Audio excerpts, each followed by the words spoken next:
So last time we met, we were talking about Julian and Norwich, and I want to summarize a couple of the things we ended with, partly because it's been 2 weeks, and partly because just to put some framework into what comes up next in the talk here. So if you recall, we had talked about Julian writing about God as an analogy for mother. Was somewhat revolutionary. A change of thought, a pattern of thought as God as a warrior who conquers evil, to shifting to thought of God as a mother.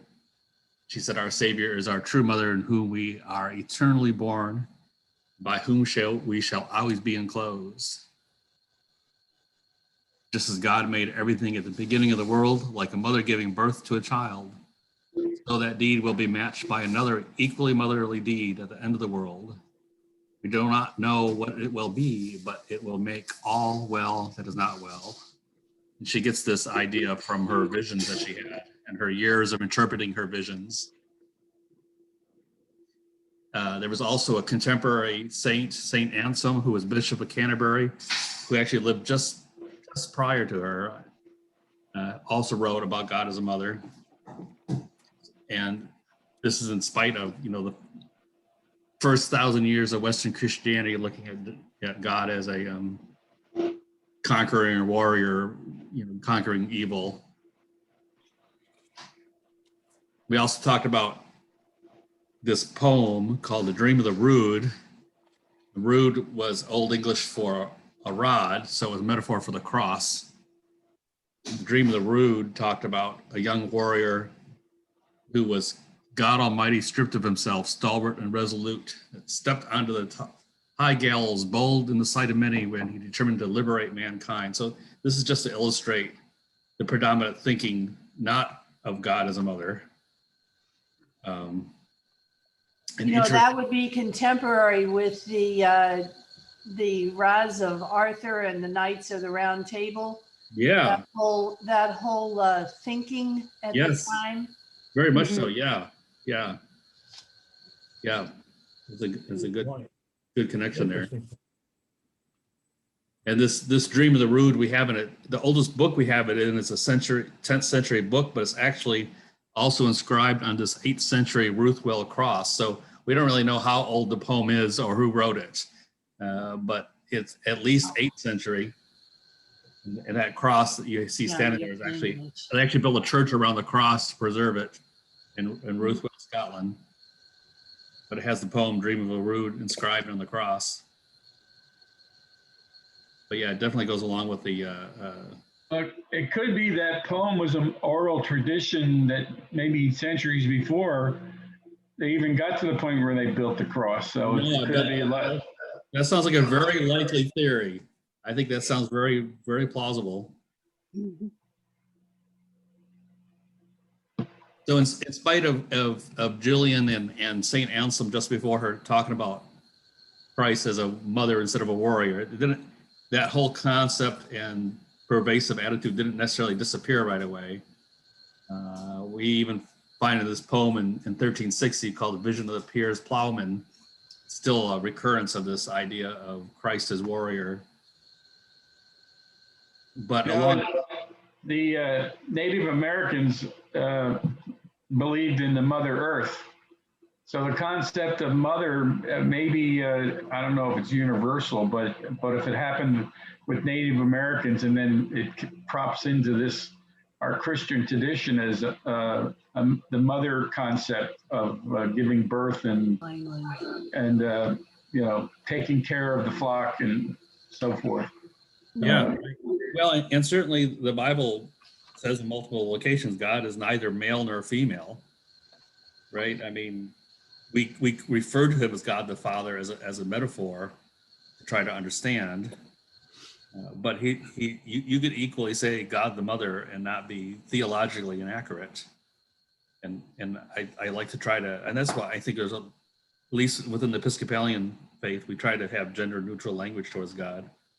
I like to think of God either as both father and mother or neither. I like to try to, in my own mind, not have him or her strictly being a male or female, because he or she is either both or neither, you know. Mm-hmm. So it's perfectly appropriate. And I thought it was kind of way forward thinking for these 11th, 12th, 13th century saints here, be talking about God as mother in that misogynistic, you know, we were talking about misogyny earlier before we started the class. It's certainly been pervasive throughout the church and throughout Judaism before the church existed. And so much of humanity has been the misogyny. And for them to say, hey, God's also mother, I thought was pretty revolutionary 1,000 years ago. Yeah, well, the Bible was written by men. And because of the male-dominated society, you're going to have that pervasive nature of the Bible as being more masculine than feminine. Yep, for sure. That's so good.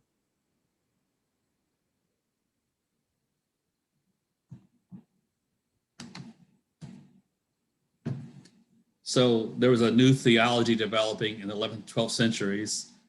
St. Anselm came just before Norwich, and some of these other saints, Bernard of Clairvaux and Peter Abelard, looking at God and looking at the incarnation as a man, not primarily as a device for defeating the devil, but as a means for drawing human love towards God as an object of identification and imitation, which to me sounds a lot more like the prevailing attitude and perspective we have today in our modern world as Christians, as incarnation is something that draws us towards God. The incarnation of God as Christ is not necessarily about defeating the devil, although you can say that it is, but I think we are more focused on that incarnation drawing us to God. And there was a shift at this time, 1,000 years ago, roughly, where that started to become more predominant. And Julian was part of that.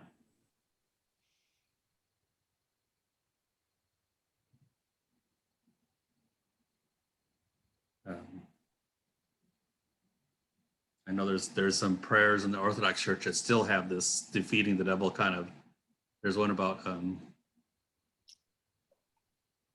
they have an icon about Christ defeating death by death, and he's like stepping on the devil in this icon. So there's still that thought process in Christianity. It certainly carries over from a long time ago. A lot of artwork of St. George slaying the dragon and the dragon being the devil. Yeah. So, you know, the hero knight and then Christ would be in that. Yes, for sure. So some of the things that Jillian wrote in her book, I actually did read her book, the modern English translation of her, you know, was written in Old English. As you recall, this is the first book written by a woman in English, was her book. I'm trying to get these controls to work here.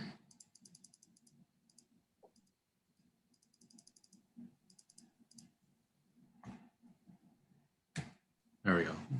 My good Lord, I see that you are truth itself, and I know for certain that we sin grievously every day and deserve to be bitterly blamed. And I can neither give up the knowledge of this truth, nor can see that you show us any kind of blame. One of the things she wrestled with was the predominant Roman Catholic, because, you know, by the time she was around, Roman Catholicism had taken over control of the British Isles Christianity. She was after St. Augustine of Canterbury, who brought Roman Catholicism rule to the UK. And prior to that, we were pretty much Celtic Christianity, you know. But one of the things she struggled with was this idea of the whole Catholic guilt kind of thing. Yeah. Which was in contradiction to the visions and the things she felt like God showed her from her visions. Mm. You shall see for yourself that all manner of things shall be well is a phrase that you see in her book over and over again. And if you read anything about Julian Norwich, you'll find that phrase being like the predominant viewpoint of her theology. You shall see for yourself that all manner of things shall be well, kind of referring to the end times, afterlife, you know. Mm-hmm. She says a God who cannot be angry without self-contradiction will ultimately make everything well. This God cannot leave place for damnation. So she had a hard time with the idea of damnation for sin.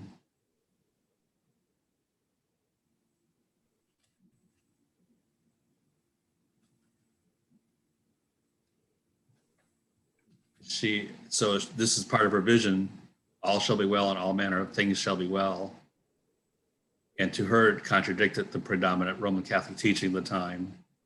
And she felt like she interpreted this as meaning on Judgment Day, something beyond human understanding, God will perform a great deed to reconcile his motherly love with the unquestionable fact of human sin.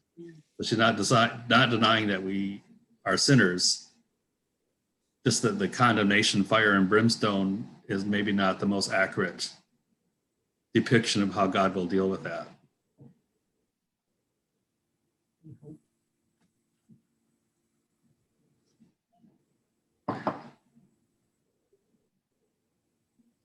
That theme of apocalypse is deeply woven into Christianity, and how that is interpreted, we wrestle with to this very day.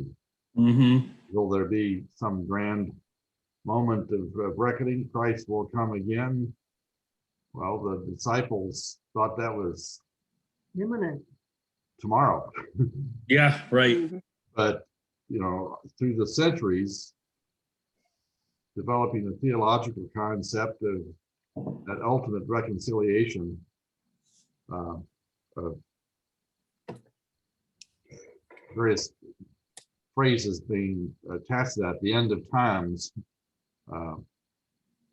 where all will be made right. Whether it entails judgment or not is part of what Julian there was struggling with. But that theme of apocalypse, however worded, is really a deep part of understanding of God's intervention in human life. Right.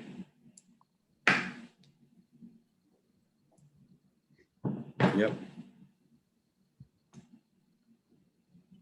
But we like to separate those sheep from the goats and point fingers, don't we? Yeah. I guess it's human nature. Part of our nastiness. I had a friend I worked with who was a member of a mega church, and his belief was that his church was of the right church, for one thing, and when the end comes, that his people will be the ones chosen over everybody else, which seemed to me a little bit arrogant kind of theology in my mind. Yeah, I'm a Christian. I'm a Christian, but it's not the only religion in the world, and which you could say, well, my religion is right. Is it Islam or Judaism or whatever? And there is no one right one, but we believe, we follow a certain teaching of Christ, but we're not unique. I don't think.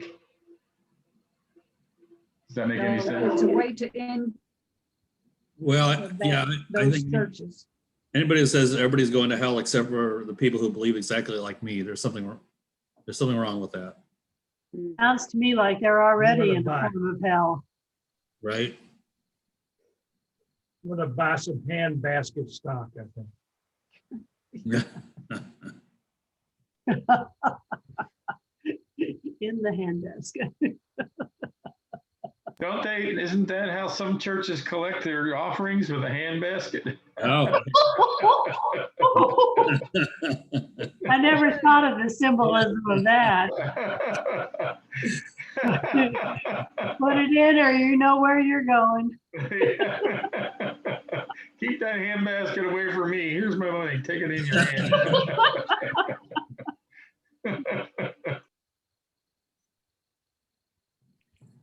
So there's this Orthodox priest, Father Brendan Pelfrey, and he wrote a lot about Julian of Norwich and studied her. And what I find interesting about this is the fact that, Julian of Norwich came about 200 years after the Great Schism between Roman Catholicism and Orthodoxy.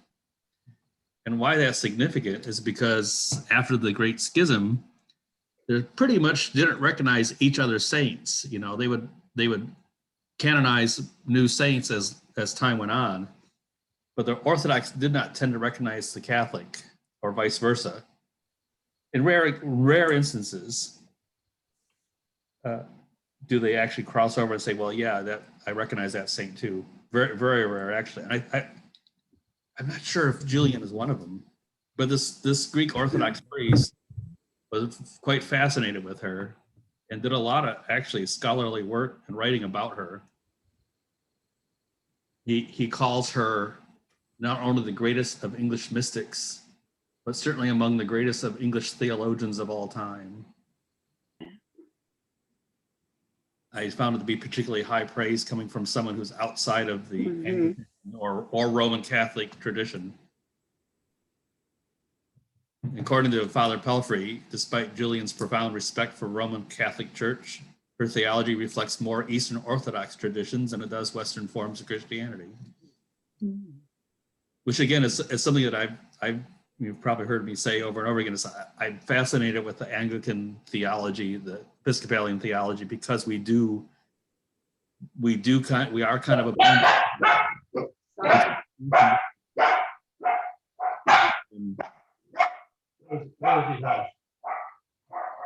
Sorry, we're being protected. That's all right. Yeah, they got to keep those groundhogs away there. They were all on pillows here listening to you talk, and then they heard something outside, so they're on the attack. So Father Pelfrey was himself at one time a Lutheran pastor before became Greek Orthodox. Oh, for goodness sake. Yeah. Is he in the United States? Yes, I believe so. Okay.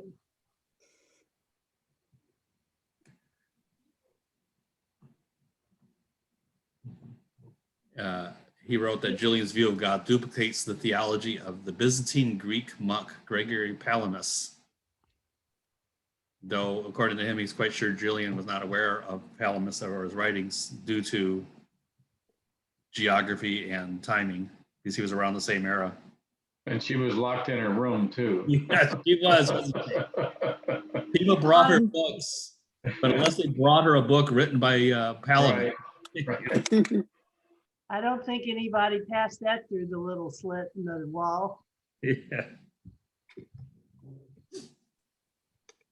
I told Nelson if I were walled up in a room, I'd probably be having visions too.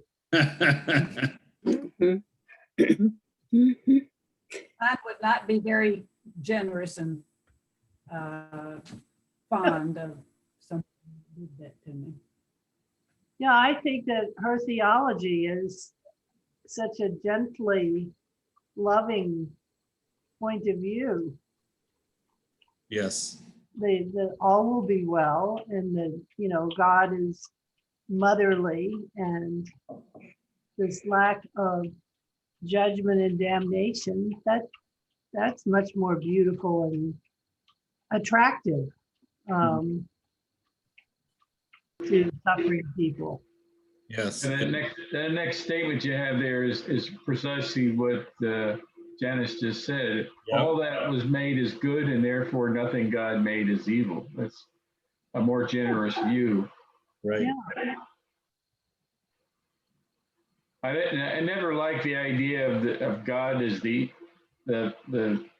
punisher. He's going to bring wrath and stuff upon you, and but then in the New Testament, he's a loving God. so there's some contradictions. Yeah. Well, it's new wine in the old wineskin. Right. We bring enough grief upon ourselves without asking God to do it for us. We certainly do. It's true. One of the orthodox viewpoints of hell, in fact, is not so much eternal punishment, but the absence of God. Mhm. That's why we have hell on earth. We don't have to die. It's already here. Yeah. Now, So more about Father Pelfrey saying that in answering the question, where does evil come from? Julian takes Easter perspective, popularized by mystics and theologians like Gregory of Nyssa, that evil does not have a positive existence. Evil is, in a sense, doesn't exist. This is the absence of God. So it's a non-existent thing. He says that evil in this interpretation is similar to a virus in that it's not an alive thing. It's not living, but it still infects. Julian views evil as a malevolent non-being. And what it does is takes away your own existence. It brings you into nothingness. who was that? Kierkegaard? Yeah, the existentialists really rode that theme hard. Kierkegaard in particular. Wrote a book called Being and Nothingness. Oh yeah. Who was that? Kierkegaard. Oh, Kierkegaard. Oh, okay, yeah. So modern theology. Right. And Pelfrey wrote, not that long ago, obviously, he compared questions about how God could allow suffering wrought by COVID-19 to debates throughout Christian history about the problems of evil. In Julian's view, God is not remote from humanity, but experiences all the suffering of his creation.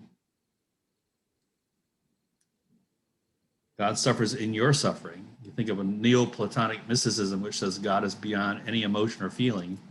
And Julian says, no, that's not it. God suffers with us and in us. God did so on the cross itself, where all the pain of humanity was taken on. And Father Pellery goes on to say, how then to cope with the suffering caused by COVID-19? And he thinks that the English mystic St. Julian is relevant here.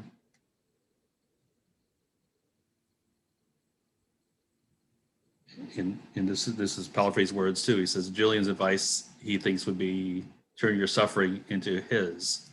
Let your suffering experience a bit of the cross. Let your suffering become redemptive suffering. Hmm.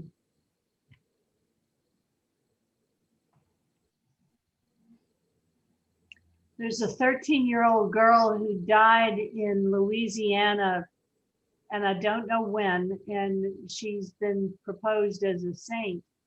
She had a long, slow death from a very painful disease, and she was a very devout young Catholic girl. And she said that she wished that her suffering could be a sacrifice to God, her gift to God and to others. And she embraced it. And people say that, people have now gone to her grave and had miraculous cures and so forth. So nevertheless, but the same idea, turn your suffering to over to God, experience a bit of the cross, become redemptive. That this young girl had come to that point of view. And I'm going to think she was maybe 50s, 60s. Wow. I'll need to look that up.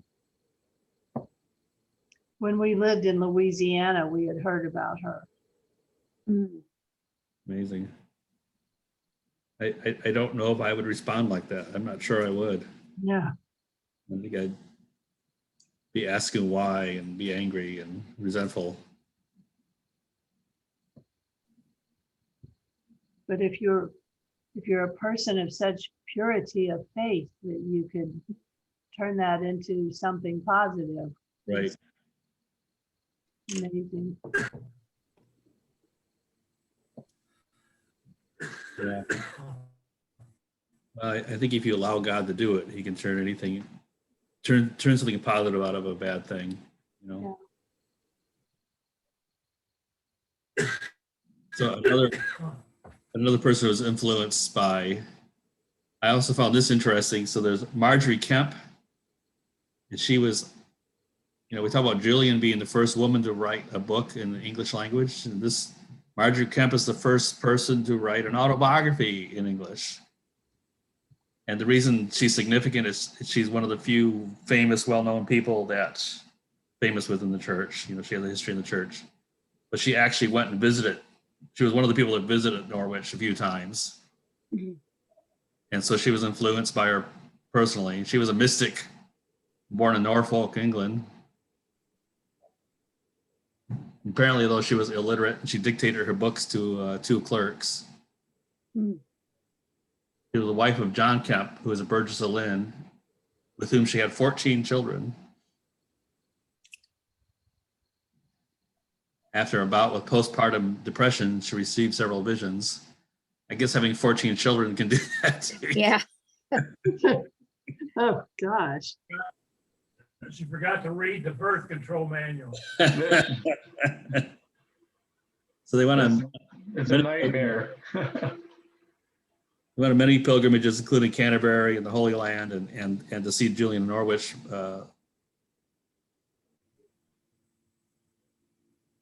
Anyway, I just found her interesting because she has some little small bit of history in the church, and she is somebody who we know visited Julian when she was locked into her cell. Hmm. Marjorie Kemp was also considered a mystic and wrote about her mystical experiences in what is called the Book of Marjorie Kemp. How did she and her husband afford to do all this? And I don't know. I'm not sure. Actually, I'm not sure what a Burgess is. A Burgess. He's a Apparently- politician. Oh, okay. Burgess. We're Probably gonna a do tax collector or something. Who knows? we're gonna do this political junket to research. So on your dime. That's how they did it.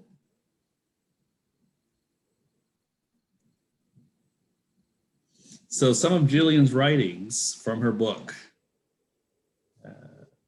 She had this vision where she saw one of her 14 or 15 visions was in a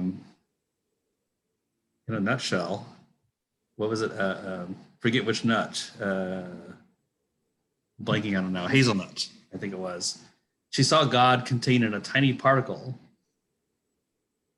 a point so infinitesimal it could barely be seen, yet it contained the origin and essence of all things. Hmm. Maybe she's describing a black hole and didn't know it. Well, it's interesting you say that. I thought it kind of reminded me of physics too. The quantum physics where any single point can contain everything in the universe kind of thing. Again, she seems way ahead of her own time. She says, God is the midpoint of all things, the center on which the world turns. The point I saw was all of reality. It contained no separation from God or the love that sustains the world.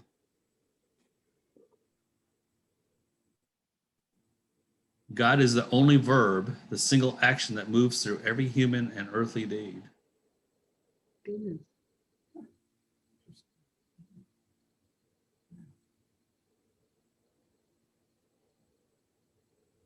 God is the ground and the essence, the teaching and the teacher, the end and the reward.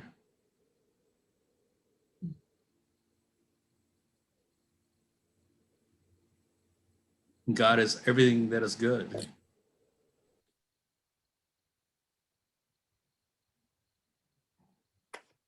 The Spirit lives in everything good we encounter, the entire universe, and we shall never be abandoned.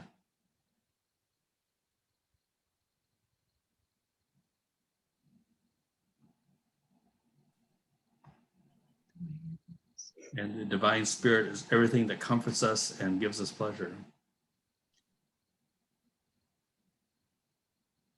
So I see a lot of that motherly theme coming through. Mhm.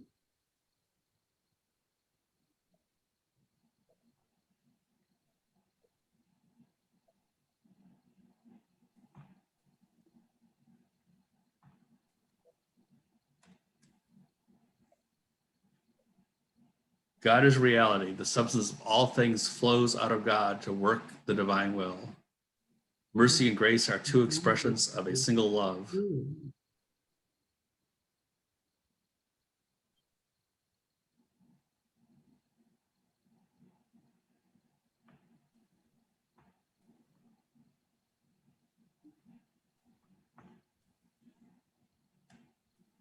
I saw completely and certainly that before we were made, we were loved. God's love creates in us such a unity that we cannot separate ourselves from each other.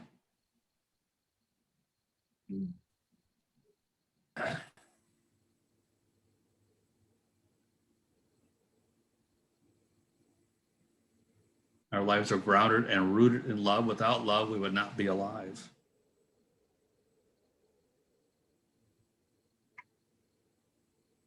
Everything, all that exists, draws its being from God's love.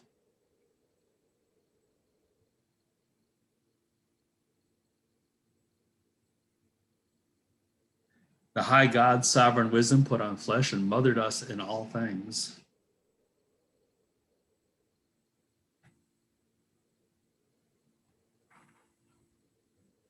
Through the divine mother, grace is spread out wide and long, deep and high, like a blanket that has no edges or binding.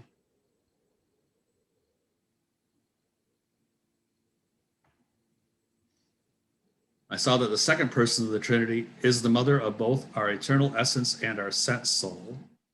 God made us with a dual nature, both a spiritual and a sense-based being.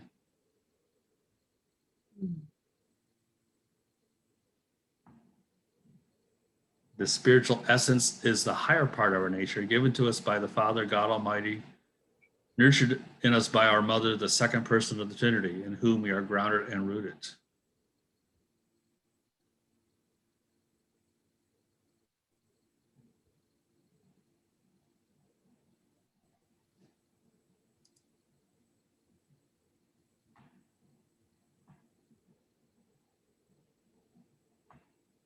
The same thing. Dave, Yes.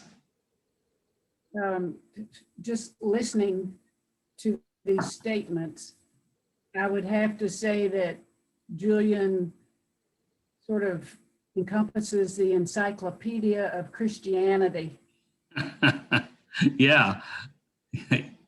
Yeah, I think you could say that. Writing. Yeah. Yep.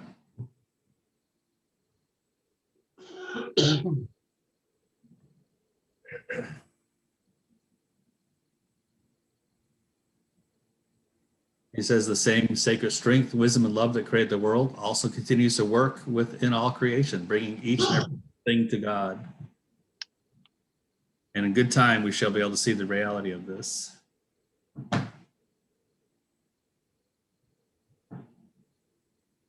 You know, it is almost 10 o'clock. We should probably draw this to close so people go. Fascinating theology there. Yeah, I found her really, really interesting. Both in the way she lived her life as an anchorite and some of the things she had to say. And all these are her interpretations of her visions that she had. She spent years interpreting these visions.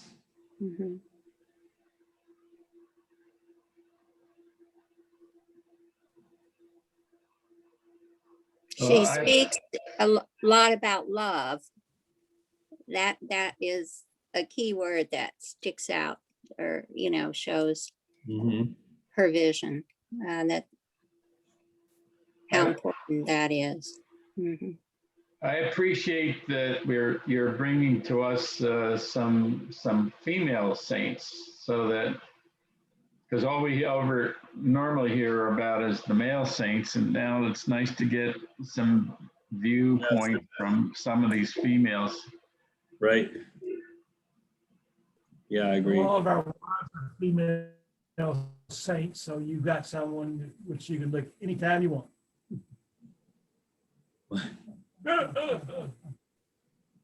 Well, again, David, thank you so much for Thank you. elucidating the presentation. We look forward to the next session. More. All right. Yes. Yeah. All yeah. right. Thanks, David. See y'all next week. Let me know how the Thank you. knee exercises go, Every okay? week. Peace Bye, and what'd you say? blessings. I want let Janice let me know how her new knee exercises I sent her work Oh. out for her. Thank you, bud. And don't forget those one-hand push-ups too. Yeah, right. Okay, guys, we'll All see you right, next see you time. later. Bye. Have a great Good night week. now. Bye-bye. Bye-bye.